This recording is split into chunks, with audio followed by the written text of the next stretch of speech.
সুবিধাবঞ্চিত মানুষের মুখে হাসি ফোটাতে তিয়ানসি বাংলাদেশের মানবিক উদ্যোগ। ১৩ মার্চ ২০২৬ তারিখে তিয়ানসি বাংলাদেশ বিদ্যানন্দ ফাউন্ডেশনের সহযোগিতায় ঢাকার মিরপুর এলাকায় অসহায় ও সুবিধাবঞ্চিত মানুষের মাঝে স্বাস্থ্যপণ্য, উপহার সামগ্রী ও ইস্তার সহায়তা প্রদান করে।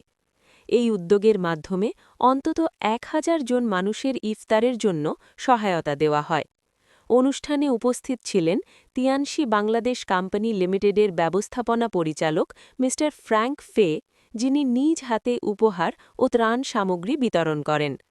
তিয়ানসির সম্মানিত লিডারবৃন্দ ও কর্মকর্তারাও এই মানবিক কার্যক্রমে অংশগ্রহণ করেন। মানবতার সেবায় ভালোবাসা ভাগ করে নেওয়ার এই উদ্যোগ তিয়ানসি বাংলাদেশের সামাজিক দায়বদ্ধতার একটি অনন্য উদাহরণ। মানুষের পাশে, মানবতার সাথে তিয়ানসি বাংলাদেশ।